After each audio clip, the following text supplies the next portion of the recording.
రాజకీయ అవసరాల గురించి వాళ్ళ రాజకీయ ప్రయోజనాల గురించి పోలీసు వ్యవస్థని క్లియర్గా చెప్పాలంటే నిర్వీర్యం చేసేశారు అధ్యక్ష. అంటే పోలీసు వ్యవస్థ పోలీస్ డ్యూటీలు శాంతి భద్రతలు కాపాడుకోవాలి అన్న డ్యూటీలు తప్పించి ప్రతిపక్షాల నేతలు ఇంట్ల దగ్గర కాపలా కాయటానికో లేకపోతే వాళ్ళకి పరదాలు కట్టడానికో అంతవరకే వాళ్ళని ఉంచేసిన పరిస్థితి కూడా మనం చూస్తున్నాం.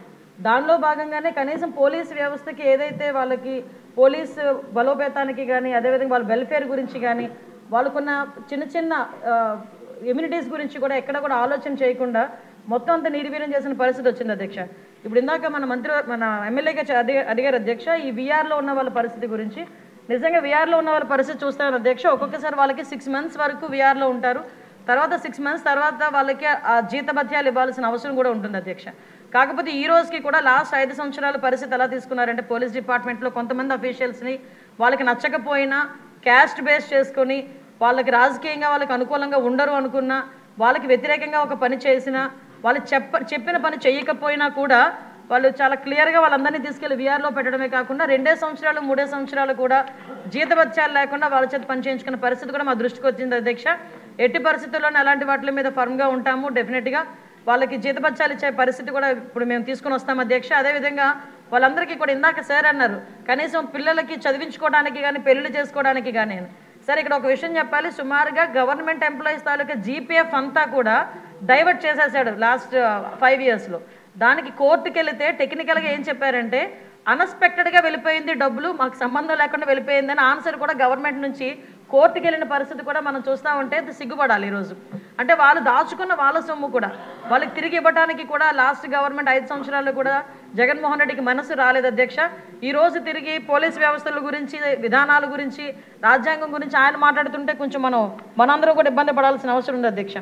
లాస్ట్ 5 years ఇంకోటి అధ్యక్ష, మనకి వెహికల్స్ గురించి కూడా ఇందాక చెప్పారు, వెహికల్స్ గురించి కూడా చాలా క్లియర్గా చెప్పాం. డెఫినెట్గా కొత్త వెహికల్స్ తీసుకోవడానికి గవర్నమెంట్కి ప్రతిపాదన పంపిస్తున్నాం అధ్యక్ష.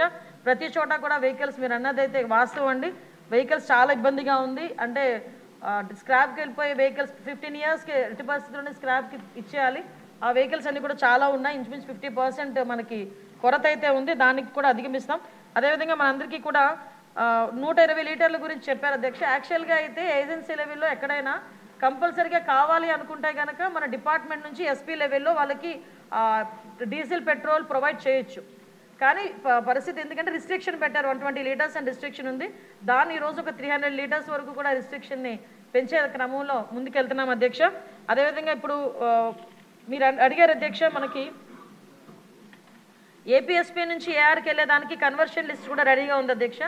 దీనికి అతి తొందరలోనే వాళ్ళందరికీ కూడా ఏపీఎస్పీ నుంచి ఏఆర్కి పంపించే ఏర్పాటు కూడా జరుగుతుంది. ఒకటి మాత్రం క్లియర్ అధ్యక్ష, ఈరోజు ఏ శాంతి భద్రతలు అయితే వాళ్ళు మాట్లాడుతున్నారో జగన్మోహన్ రెడ్డి వాళ్ళు మాట్లాడుతున్నారు అంటే ప్రతిపక్ష నాయకుడు కాదు కాబట్టి అసెంబ్లీలో పులివెందుల ఎమ్మెల్యే గారు మాట్లాడితే ఆ ప్రికార్డ్స్ తీసుకొని వచ్చి శాంతి భద్రతలకు మాట్లాడుతున్నారు. ఒక్కసారి బ్యాక్కి వెళ్ళాలి అధ్యక్ష. శాంతి భద్రతల విషయంలో శాంతి భద్రతలను కాపాడుకోవడానికి అసలు పోలీస్ డిపార్ట్మెంట్కి వాళ్ళు ఏం చేశారు ఈ రోజుకి కూడా చాలా క్లియర్గా చెప్తున్నాం అధ్యక్ష. పోలీస్ డిపార్ట్మెంట్ని రాజకీయ అవసరాల గురించి కాకుండా ప్రజల భద్రత గురించి శాంతి భద్రతల విషయంలోని కూడా మేము ముందుంటామని మనస్ఫూర్తిగా మీ అందరికీ కూడా తెలియజేసుకుంటున్నాను అధ్యక్ష.